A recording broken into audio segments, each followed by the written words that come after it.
Welcome to the first edition of Indie Pop on the New Age Insiders Network with your co-hosts, Damian Salty G and Heel Trina herself. We are otherwise known as the Last Mark Standing, lastmarkstanding.com. Trina, please say hello to the folks on the New Age Insiders Network. Hi, guys. So a lot of you may know us, a lot of you may not. So let me take a couple of seconds to tell you what we're about. Trina and I are two broadcasters / podcasters who love professional wrestling, but have a big space in our heart when it comes to independent wrestling. So we thought, in working with the New Age Insiders, that we were going to bring you our own spin, for a lack of a better word, on independent wrestling because Trina is... what's the word I like to use? Trina is a super fan when it comes to independent wrestling. She knows the ins and outs of certain promotions. She's got ins with independent wrestlers all around the States. So what better person to bring on this kind of show than the person that started it all when it comes to my own independent wrestling journey? Because ever since Trina and I have been working together on Last Mark Standing, I have done my own travels watching independent wrestling and throughout the Eastern Seaboard and throughout the East Coast. If you don't know, I'm based out of New York. Trina is based out of Kansas City. So because of her, I've been able to expand my horizons, so to speak, in terms of independent wrestling. And it's not what it used to be. It's not just bingo halls and Elks Lodges. Yeah, that is a part of it, but there's so much more. And here at Indie Pop, that's what we want to get across. We want to be able to get across to you the same joy and the same fervor that we feel for going to an independent wrestling event, the camaraderie, the passion, the hustle in a sense, not even from the fans, but the wrestlers, even all the way down to the concession guys and gals. It's one big old happy dysfunctional family, and we are so happy to be able to share that with the New Age Insiders and with everyone listening on the NAI network. And again, you can find us at lastmarkstanding.com. So Trina, I want you to give the audience a little taste, in your own opinion, what is an independent show like for you? We've said this before on our show. If you've ever listened to the Last Mark Standing podcast, it's like a family reunion, especially if you go to the same shows every month, held in the same venue, with the same promotion. You see the same people. Like, they have season passes to some organizations. And so there are a couple people at AAW in Chicago that have the season pass, and they're at every single event, same seats every time. And they see me, anytime I can make it up there. And so it's like a family reunion. Somebody has a motorcycle outside. And so, you see a lot of the same wrestlers because it's, they all work the same shows, and you just see the same people every month. And it's so fun because we all love wrestling, and that's what we're there for. So it's just so much fun. Okay, so you and I, we know exactly why we go. Mm-hmm. Let me spin it this way.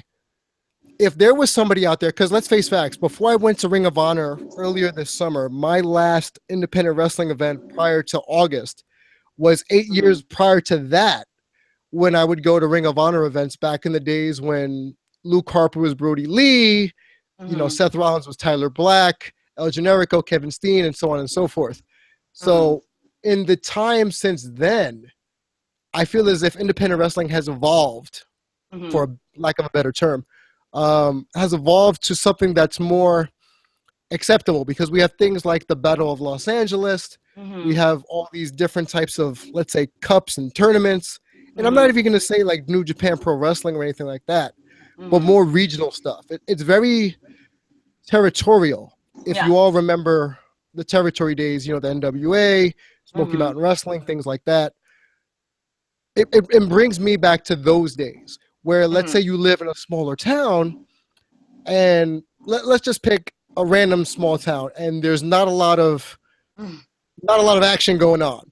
But every week at a sportatorium or something, you have the local wrestling federation or local wrestling promotion, and those places are jam-packed to the rafters, to the point where who your champion is. And if that person goes to another territory. You're Mm-hmm. going to follow them, and you're going to hope that your champ beats the other territory's champ, and so on and so forth. Mm-hmm. And that builds rivalries. So I feel like now, in the way we are now, in the times of wrestling we are now, because we have so many different options from Mm-hmm. WWE, that there's just so much to ingest. And again, that is why this show is important, because people might not know where to start. Right. So Exactly. you mentioned AAW. Mm-hmm. What exactly is AAW, and where is it based out of? So AAW, am I gonna get this right? It's based out of Chicago. Let me see if I. It's just AAW professional wrestling. I'm not even gonna try to like tell you what the AAs are about. But it's out of Chicago. They are at this point. They are like the premier Midwest promotion because everybody knows PWG over on the West Coast and beyond over on the East Coast and Evolve on the East Coast, and AEW in Chicago is pretty much that level. You have guys that are pretty much on their way to WWE, like they're wrestling their last matches at AEW and then going to WWE contracts. And so AEW is fantastic. They have a lot of great talent, a lot of Johnny Gargano and Tommaso Ciampa did a lot of wrestling there, and then they did their last matches there. A couple other people who Cedric Alexander, who are now at WWE, did a lot of big matches at AEW. So, and they're out of Chicago, and they get a lot of big names. And the other ones that I mentioned, and Damian can speak a little bit more about the East Coast promotions, but Pro Wrestling Guerrilla, which is PWG in California, has a couple big events a year, like the Battle of Los Angeles, and they have another one coming up here in a couple months. And we've talked about this on our podcast, Last Mark Standing, that some of these events have become can't miss. Mm-hmm. And so fans now who listen to podcasts and talk to other wrestling fans are starting to hear about these can't miss events where there's a limited amount of tickets because it's a tiny, tiny venue.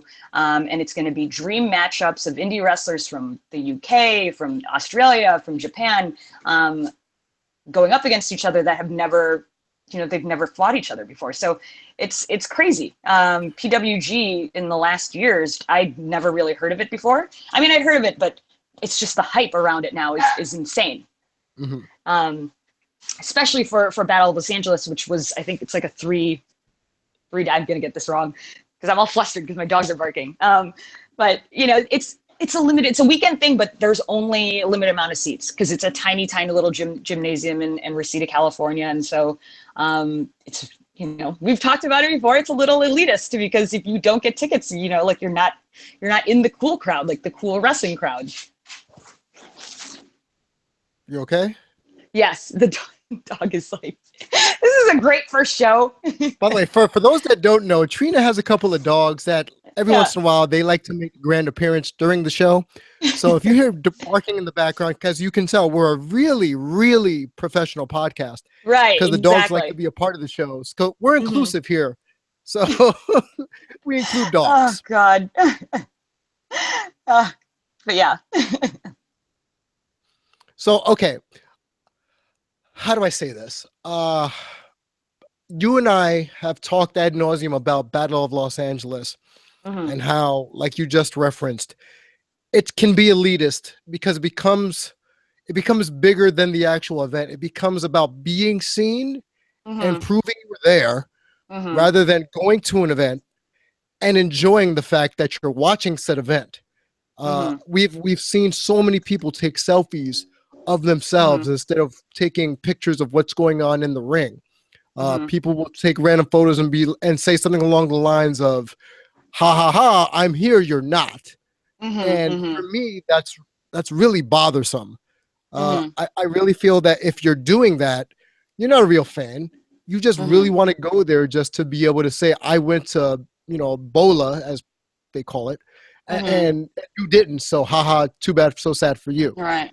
And one of the things that we've referenced before, in relation to Bola and PWG and some of these like elite events, is that goes against the spirit of wrestling, like professional wrestling. Like professional wrestling is not about exclusiveness, like it's for the masses. It includes, every type of character, every type of social stratus, and so it's to have something be so limited in quantity and have only a certain amount of people or elite people, in the wrestling community being able to get these tickets, Mhm. it goes against the spirit of wrestling. So if you're a fan who is at odds Mm-hmm. with those type of fans, Mm-hmm. what is somebody like that to do to recapture the joy? Because I know a lot of people who are disenfranchised Mm-hmm. with the upswing and involvement within independent wrestling, especially in Mm-hmm. major cities. How do you Mm-hmm. go about getting those fans back that you lost because certain events are becoming so elitist? Mm-hmm. Mm-hmm.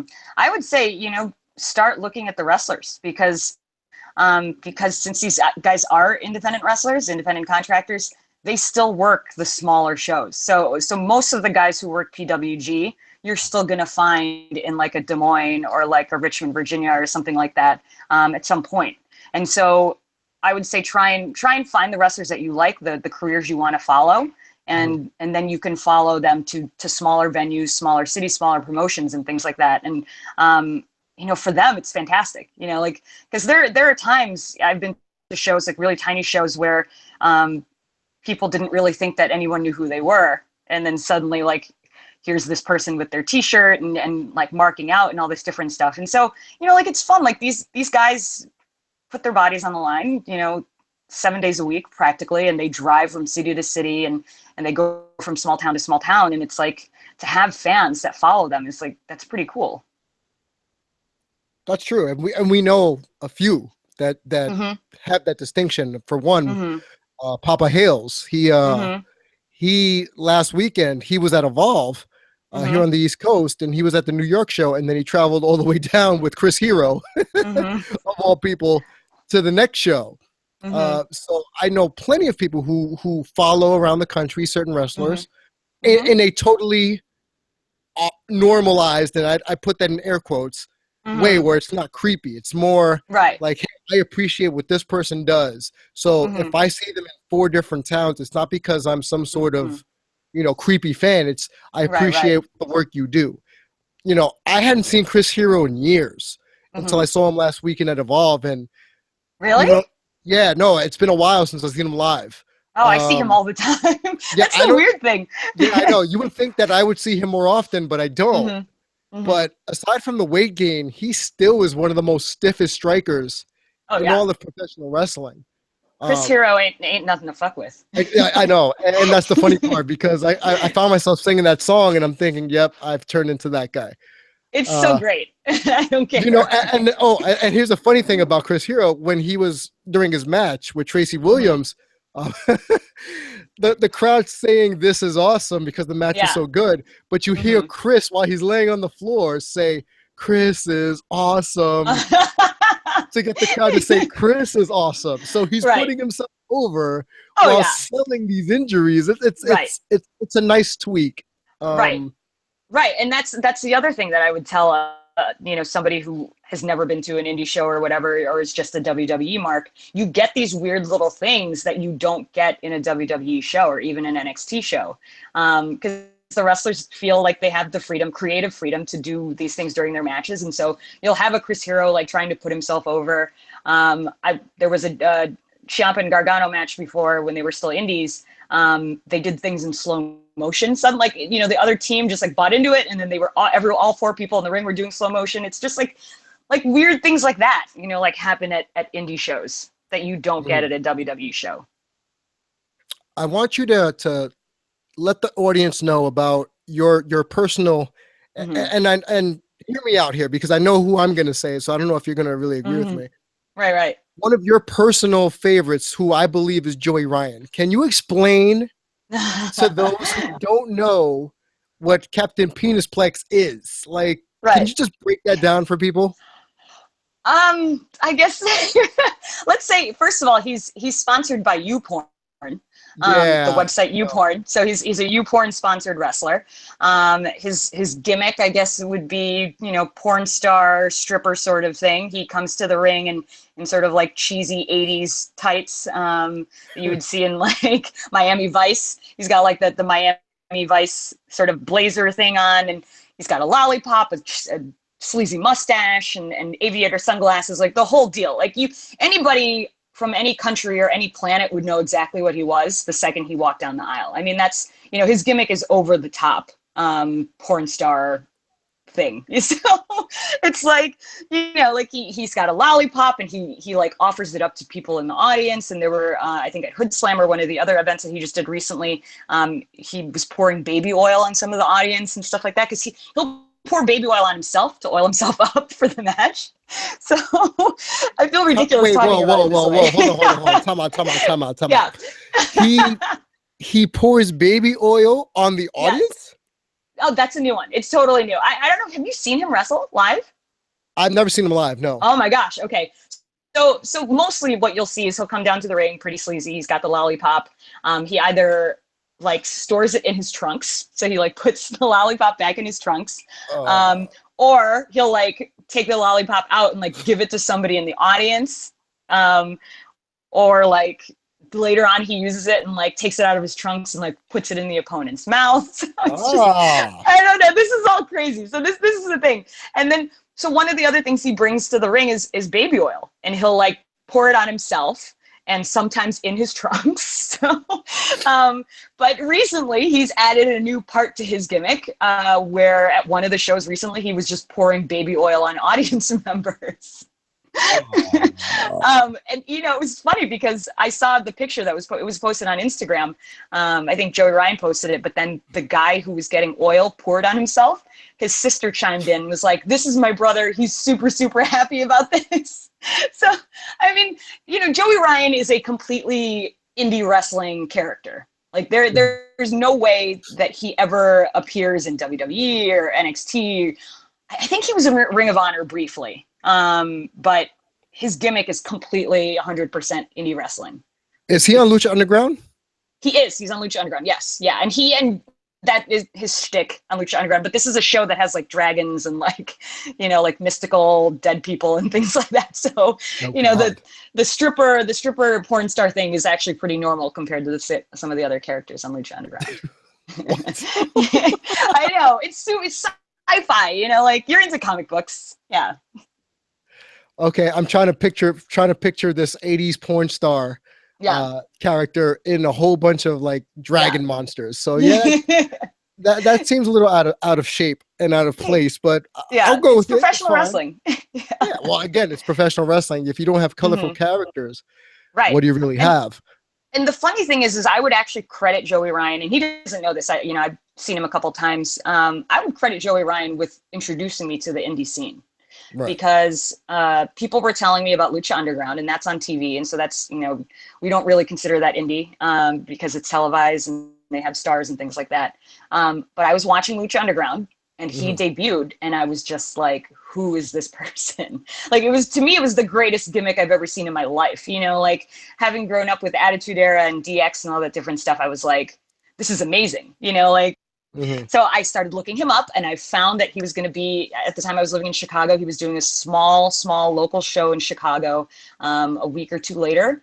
And so I bought tickets to that event, and I'd never been to a wrestling event in a Knights of Columbus type hall, but this is where it was. And it's the Berwyn Eagles Club in Berwyn outside of Chicago. And it's now like one of my favorite places. I've debuted there as an indie wrestler. I was just going to bring that up. Right. So, exactly. So, it was a totally new experience. And I brought my significant other, and, he'd only been to WWE stuff before. So when we walked into this place, he's like, what's happening right now? There were a lot of like older people and kids, and it was just, yes.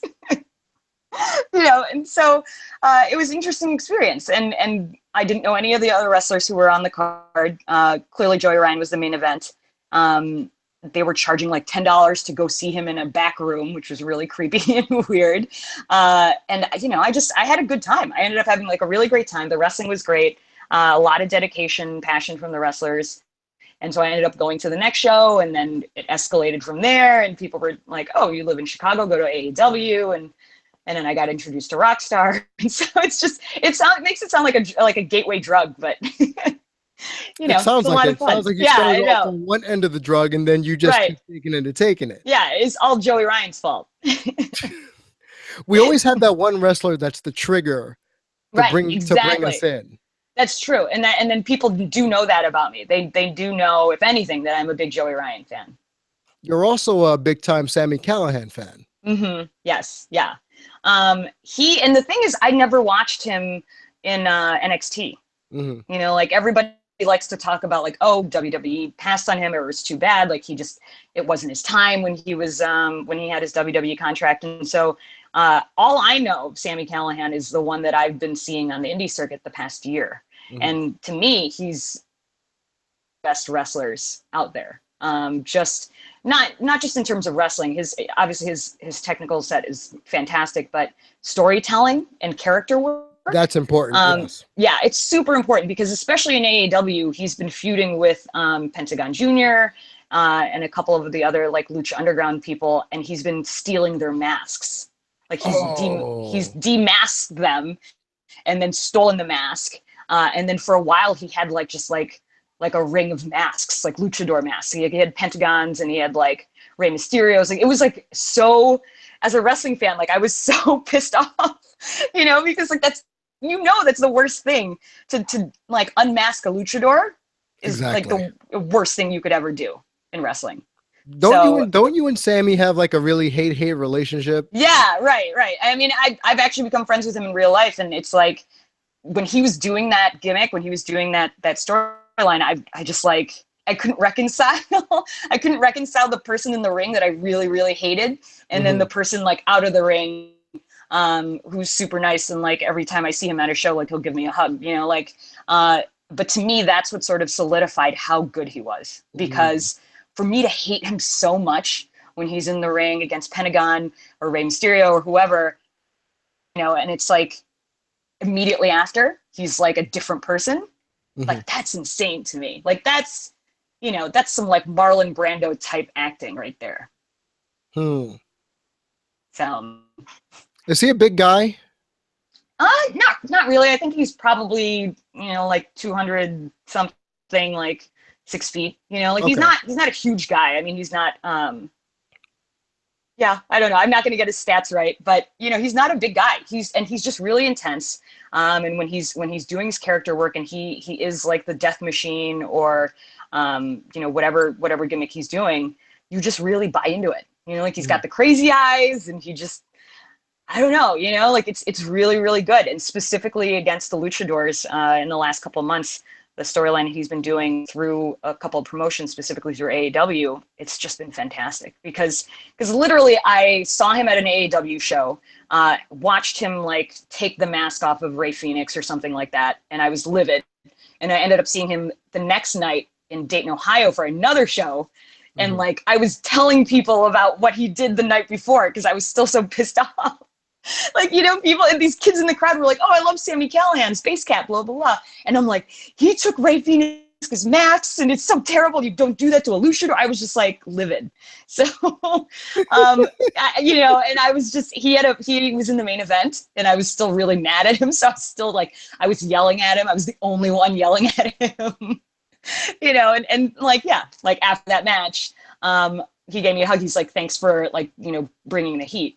Like it actually made the match better because I was so deranged about how pissed off I was at him that it really brought the heat. You know, like it just made it a more intense match. And he's just fantastic. He's really doing great work. And now he's in Lucha Underground. So people who don't get a chance to see indie shows or travel to indie shows, if you can get El Rey, you can see him on Lucha Underground.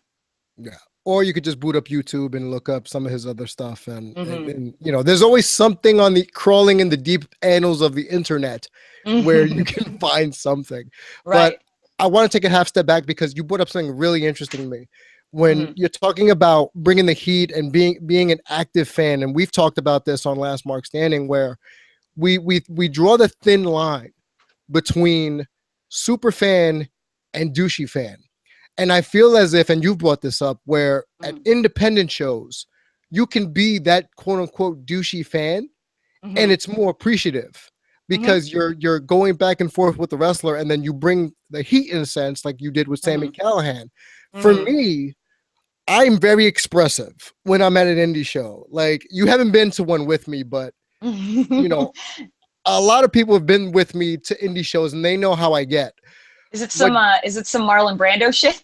Like, No, do you just turn into a different person? it's more like I don't.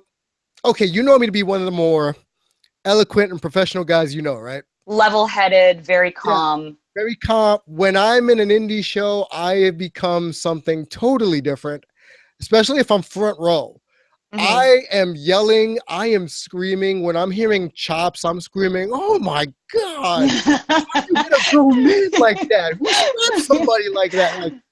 Like, Right, right. oh, you beat the shit out. Like, you will see me. It's like the movie Friday, where Chris Tucker tells, a Debo, Yeah, you got knocked the F out. Like, I turn into that guy when right, I'm at an right, indie show. right. And it's such a deviation from who I normally am at shows, because at WWE shows, I'm very like level-headed. I'm very like, okay, Hmm. I cheer for my favorites, but Right. because you have this intimate setting, you can get not even your voice heard, but you can build camaraderie with everybody else around you. Hmm. Prime example, friend of the show, Rick Castle, and me, we, Hmm. we go together to indie shows, and we're known as the Dos Brothers, because we're two Spanish guys, and we yell out dos instead of two whenever there's a close two count, to the point where we make it our goal to break the referee, to make them say dos instead of two, and we always do. We always wind up breaking a ref, and they break kayfabe or character, and they go fine, dos, and they scream out dos, Or we get the crowd to start chanting, like counting uno, dos, tres, or like if it's Hmm. outside the ring, we do a 10 count in Spanish, Hmm. you know. And Right. that's those, and you can only do that at an independent show. You can't do Hmm. that at a WWE event, Hmm. Hmm. And I think that for me, because I always say there's more bang for your buck at an independent show. Hmm. But man, you really become part of something, a part of Yes. something that's just amazing, because, and I'm still talking about certain indie shows I've gone to from months prior Hmm. because of this. Like, I know you've Yeah. done Rockstar, you've done AAW. I've Hmm. done an organization called House of Glory. It's Hmm. based out of Ridgewood, Queens. It's run by the Amazing Red. If you don't know who that is, look him up. Hmm. Pretty much one of the greatest cruiserweights or light heavyweights to ever wrestle. Um, Hmm. but it's his promotion, and they bring the stars. They get stars in, the Broken Hardys and Brother Nero. They've gotten Cage. They've gotten EC3, Cody Rhodes, Tony Nese, so on. Matt Riddle, who I love. I Right. adore Matt Yes. Riddle. Hmm. Um, Hmm. Mike Elgin and the like. But for me, there's one guy in particular. His name's Ken Broadway. Now, Hmm. do you remember when MVP first came out? He was this cocky pro athlete, like, Terrell Owens kind of wrestler, right? Hmm. Hmm. So you take Ken Broadway, who says he comes from Manhattan and he works in like Wall Street, but he's like real, he calls it ghetto strong style. Yeah. I'm looking him up as you're speaking. Yeah. And the thing I is, like when it. you look at him, he doesn't look, like a prototypical wrestler. He's not built, he's not jacked or anything like that. But Hmm. I've seen him in the ring with Zack Sabre Jr., with Tony Nese, and a few other, really well-known professional wrestlers, and he's more than held his own in the ring. He sells like a champ. He plays the cowardly heel role to a Hmm. T, but he's cocky, but he's very technically sound, and Hmm. he can brawl. So Hmm. when I saw him, and the first time I saw him, I'll admit I was like four sheets to the wind after drinking like three Jack and Cokes. But I went back home and rewatched the match, and I thought, holy shit, this guy's just as athletic as Tony Nese is, and Tony Hmm. Nese is the premier athlete. Hmm. So here I am the next month going to House of Glory again and seeing him against Zack Sabre Jr. Now, Hmm. when they bring people in from other promotions, they're just to put the homegrown talent over 9 times out Right. of 10. So I Hmm. knew Zach was going to put over Ken Broadway. It was just a matter of how. It was one of the most hard-hitting, Mm. agonizing events I've watched in a long time that didn't have blood. Because I talked to you Mm. about this the other day on Last Mark Standing, Yeah. where I haven't been to a match in a long time that had color. This was as close to having color as I have seen in a long time, because the chops were to the point where I was yelling, screaming in pain as if I was the one being hit. And then, you could tell that they were getting into it because Zach really got into it. And I'm not a great Zack Sabre Jr. fan. For what he is, I appreciate him. But there's just something about maybe his intensity in the ring that I find lacking. But for Ken Broadway to keep up with Zack Sabre Jr. and Tony Nese and pull out the W without having to resort to heel tactics, that puts House of Glory on the map for me. Another guy, like I told you off air, Ethan Page, All Ego, out of Evolve. This dude has the face of Chris Masters, but has like a normal guy's body. I want to say he's like Damian Sandow if Damian Sandow gained about 20 more pounds. Right, exactly. And you've seen what Ethan Page looks like. So right, and then that's the irony of the All Ego character. Right. He's so egotistical. He's so cocky. He rolls to the ring with a posse, of two big dudes. He's super average looking. Super average looking. But here's the thing. It's like his gimmick is not even just the ego. He went, again, up against Zack Sabre Jr., and he's telling Zack, like, hey, yeah, you're the wrestling, like, wonderkin or whatever. And he's like, hey, but I'm pretty good myself. He's on the microphone, like talking shit to Zack Sabre Jr. in the middle of a match. And he's like, whoa, whoa, whoa, whoa, whoa. One move at a time. You're confusing me. Stop with all these hammer locks and wrist locks. Like, he stops the match to do that. And I find it refreshing because it's very akin to Kevin Owens or Kevin Cena, whatever you want to call him, where he uses the entire performance in the match. Where, he's doing this. He's being a prototypical heel. He's being cocky. He's waiting for the referee to have his back turned to rake the eyes. Little idiosyncratic stuff that pulls me in as like as a old wrestling school, fan. Yeah. old school, like Ric Flair stuff. Exactly. And he sells, like a drunken Ric Flair. And he's just like, yep, I'm going to beat you. And he's smug. He's got that. I'm looking at his picture now. Like, he's so smug. You're like, I hate your face. Yeah, I freaking hate your face. I actually hate his face too. He's like, yeah, I know I'm better than you, even though I look like, this. Right. It's great. I mean, because we've been fans for a really long time, and these are the things that pull us in. Right. And again, I say it again, like before, I wasn't a big indie fan the last couple of years, and it wasn't until you and I started doing, Last Mark Standing, where I started to really get dragged back into the indie scene, and man, I am so addicted to it. I really am. It's such a good thing. I mean, you don't even watch Raw anymore. Nope. For those that don't know, I'm on a Raw hiatus. Yeah. It's been about 9 weeks. I have not watched Monday Night Raw. And he's at an indie show every week. No. I looked at my calendar. The next 4 Saturdays, I'm at indie shows. There you go. See, and I wish I had that schedule. I'd die to have that schedule right now. Because part of it's working. I go and I cover this stuff, and I cover it for our shows or whatever. So for me, it's a tax write-off. Because I get to write this off. Right. But at the same token, I get to see really good wrestling, like actual wrestling. And there's storylines and there's little things to keep tabs on. But when I go, I'm gonna see the same dudes I see at House of Glory every single time. I'm gonna see the middle-aged dudes that wear short shorts. I'm gonna see Belt Guy who looks like a member of the Broken Hardy clan. I'm gonna see the frat guys who wear like football jerseys and they count the botches. I'm gonna see those guys. I always see them. Yeah. And it's a family. I think that's what it is. You get a more familial vibe from going to an independent wrestling show as opposed to going to a WWE show. And and to be quite honest, that's the energy I want to put out to the fans of indie pop. I want them to, every time they tune in every week on the New Age Insiders Network, to feel what we feel. Like right now, someone listening to this is going to say, hey, who's this Ethan Page dude? Who's this Ken Broadway guy? Who's this Joey Ryan person? And there's plenty of female wrestlers that Trina and myself love also. I'm a bit of a women's wrestling, I've become a bit of a women's wrestling aficionado. Oh, yes. Yeah. You and you know know way me. more than I do. Yes. Yeah, and you know me. I don't do it because, oh my God, they look good in their wrestling gear. I go No. because I want to see them go. Yeah, you appreciate athleticism. Yes, and I've said it a billion times. Charlotte's moonsault is a thing of beauty.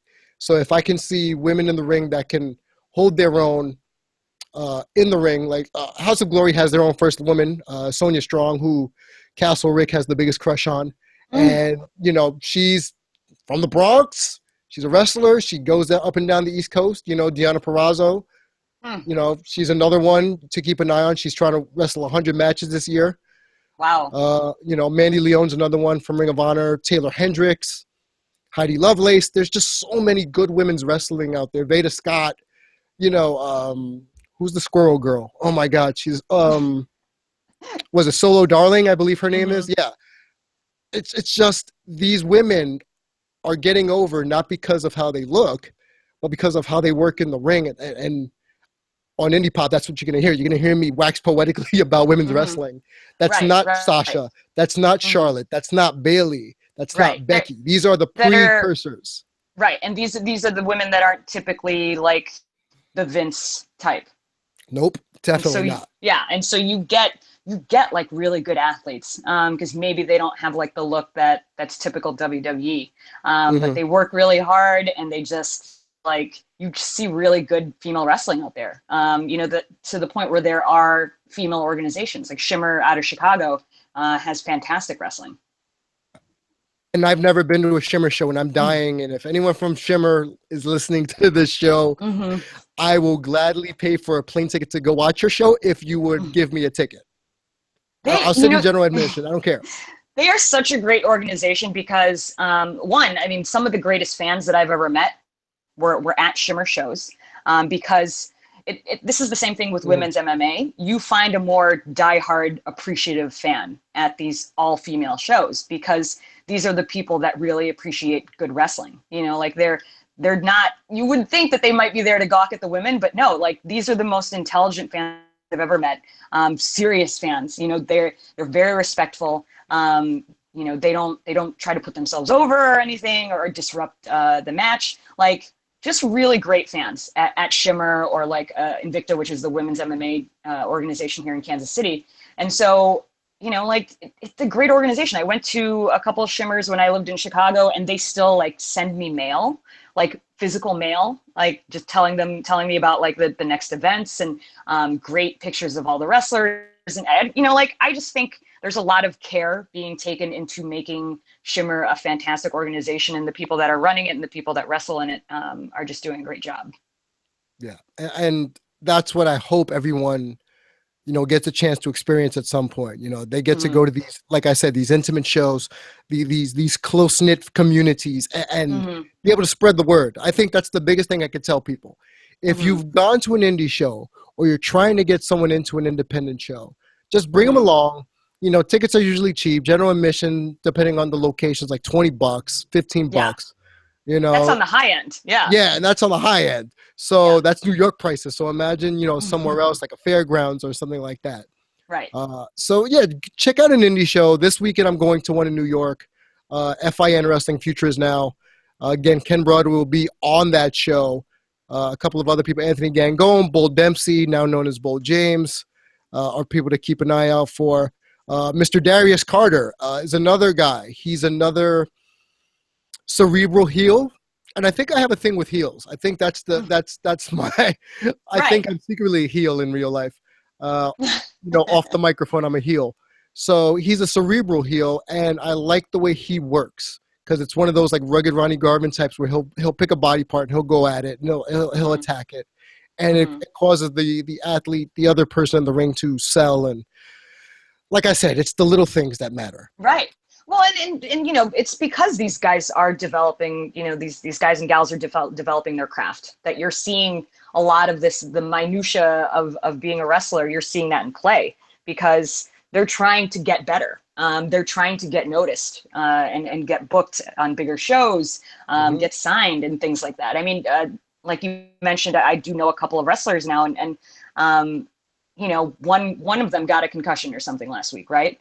And I'm supposed to see him wrestle this week or next week, and uh, he's like, oh, I'm going to do a couple high spots. And I'm like, you just recovered from a concussion. He's like, yeah, but like I need to add that to my repertoire, and so-and-so is going to be there and things like that. Like these are wrestlers actively working on their craft, who are not complacent, because they have a big contract or something, or they're on TV every week.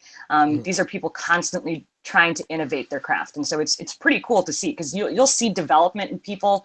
If you go to the same indie organizations and see the same wrestlers, you'll see development in people within six months to a year. It's crazy. Oh yeah, definitely. Like prime example, Matt Riddle. Mm-hmm. He has improved exponentially Yeah, leaps and in the bounds. couple of years that he's been in the game, and he's an it guy. Mm-hmm. He's a for those that don't know, Matt Riddle is a former MMA fighter. He was on the Ultimate Mm-hmm. Fighter, Mm-hmm. but he uses strikes. He uses a lot of submissions, and his gimmick is really simple. He's just a SoCal bro. Like everything out of his mouth is bro. Chill, be easy, bro. Calm Right. And I down. think his move set is like Yeah, is everything's bro bro-tastic. centric. Yeah. Mm-hmm. Bro to sleep, the bro Yeah. mission, the broplex. Yeah. And he's just a fantastic wrestler. I mean, he has improved, but now that when you watch him wrestle, I think because they like to sell the fact that he's a former MMA fighter, and UFC is getting so big, you see the added talent that he brings to the ring. The added athleticism from his prior background, that he can do moves and do certain things that other people can't do. Yeah. So it's one of those things where if you want to get on board the Matt Riddle train now, I mean he's Mm-hmm. kind of taken off now, but Mm-hmm. if you can watch him in person, Mm-hmm. he wrestles barefoot. Who can do that anymore? Besides, Rusev tried Rusev. it, Yeah. and now he's got boots on because he fractured his Right. ankle one too many Yeah. times. So like, Mm-hmm. I'm thinking, wow, Matt Riddle takes so much punishment, Mm-hmm. and he's strong as an ox, because when I Mm-hmm. saw him go up against Chris Hero, Mm-hmm. he's lifting Chris Hero like it's no big deal, and Chris ain't light. You know what I mean? Right. He ain't light in the ass. So that, and those suplexes are borderline perfect. Oh yeah, they're beautiful. And let me, I'm gonna put Matt Riddle over again, because I do some work for Fightful.com and the Fightful.com podcast, and he has a Mhm. podcast on their network. He's one of the smartest wrestlers Yes, slash MMA fighters I've ever seen. And agreed. I've been a wrestling fan for 25 years, and I've been an MMA fan for more than 10 years. The guy has a crazy memory, like for all the jokes about, the extra curriculars that he does or recreational things that he does. He remembers like MMA fights from 2008 or 2005. It's insane. And it's just right off the top of his head. He's just super, super smart. And it's really impressive when you put those two things together to see this total package of this awesome athlete, great wrestler, and he can talk, and he can do a podcast and talk about MMA and wrestling, and seamlessly go between the two. It's so cool to see. Right. And to be honest, and I'm gonna self-disclose here, he remembered me Ah! from from the House of Glory show I saw him at against Cody Rhodes. Mm-hmm. Everyone knows this about me. I have social anxiety. So for Mm-hmm. me to go up to an actual wrestler, shake their hand, take a picture, and like to ask for one, Mm-hmm. it takes a lot. But I needed to see Matt Riddle because I had seen so much of him at Bola. So Mm-hmm. when I was at House of Glory, I stood in line to watch him. It wasn't a big line, so I went up to meet him and shook his hand, and he Mm-hmm. signed his picture to Damian Salty G, and Oh! then last week at Evolve, he sees me again. He goes, Salty G. I went, what? He goes, I know you. You were at that place in Queens where I wrestled Cody Rhodes, and Oh my God! I was like, oh my God, you remember me? He's like, yeah, bro, you're amazing. Like, you're such an awesome fan. I'm like, oh, because he remembered on Twitter, and you can follow me at Dare to be Damien. I posted on Twitter, pictures of his match with Cody Rhodes, because I was like, oh, he's a great bro. So Mm-hmm. he knew that too from Twitter. Yeah. Oh So, yeah. I mean, how many Right. real pro wrestlers would do that? Would Right. take the time to interact with fans they constantly see, Mm-hmm. once or twice, to be like, hey, I Mm-hmm. remember you. Thanks for coming out. Handshake. Mm-hmm. Right. Right. And Matt Riddle's going to be a guy that definitely you're going to be talking about him being in the WWE or any of these other organizations at some point. He's that talented. I don't know if he will. He's gone on record saying that he likes the indie circuit and things like that. And but he's a gigantic talent, and he's a great like ambassador for wrestlers to the fans. He's super. I'm so excited for you. Like I'm kind of like freaking out. That's amazing that he remembered you, and that he called you up. It's so fantastic. Yeah, well, it's like with Zack Sabre Jr. knows you when I reminded him. Yeah, well, it's a little different. I'm a jackass when I'm around him because I try to get him to do karaoke, and he keeps trying to drop hints that he hates it without actually telling me he hates does hate it. Yeah, he really hates it. When I brought it up, I was like, oh, my broadcast partner wanted me to ask you when you're going to karaoke. He just looked at me with this face like, oh, her. Yeah, exactly. Like PTSD or something. Yeah, like it triggered him. No, right, never. exactly. Yes, because and I'll say the reason why he doesn't like it, one of the reasons that he's told me, and I still pester him about it anyway, is that he wrestles in Japan a lot, and karaoke is a big part of Japanese culture, and and entertainment and stuff like that. And so when he wrestles in Japan, because of the way that the system works there with professional wrestling, and they have sponsors and things like that, like he pretty much can't say no to some of these guys because they're paying his salary, they're paying for all this different stuff. And so, if one of your sponsors is like, let's do karaoke, like even if he's like, I've said no, and they still take me anyway. And like, so, and so I didn't realize at first that I was like triggering some sort of karaoke PTSD in Zack Sabre Jr., but I guess I do. And now he remembers me. I know. And now he remembers me. So it sucks. But a lot of these guys are like this, like they remember you from show to show.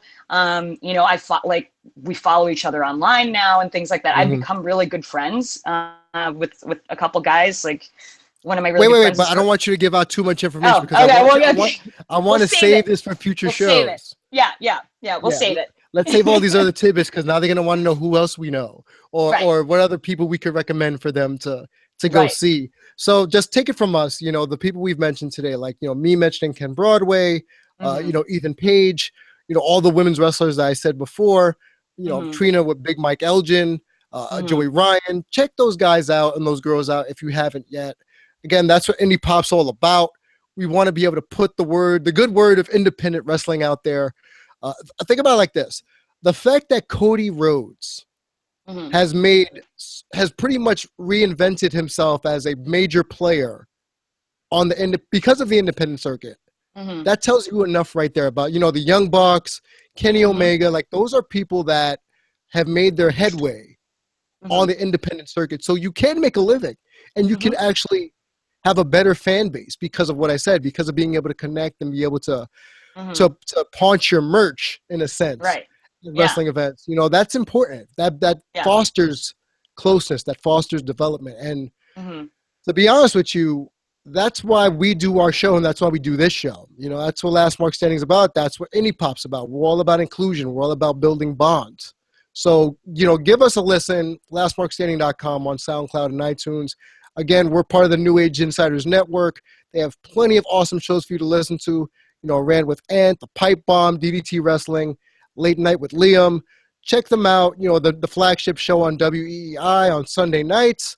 NAI Network, thank you so much for having us on. And hopefully the audience likes us too and doesn't really, hate us too much because we all know I get the hate mail. So if you want to send hate mail to the show, you can find me on Twitter at DareToBeDamian, DARE, the number 2, the letter B, Damian, DAMIAN. And you can find Trina at the Marky Smark. Again, she's heel Trina. I am salty Damian G, and we'll see you next time on Indie Pop. Bye, guys. Thanks, guys. Are we still on there?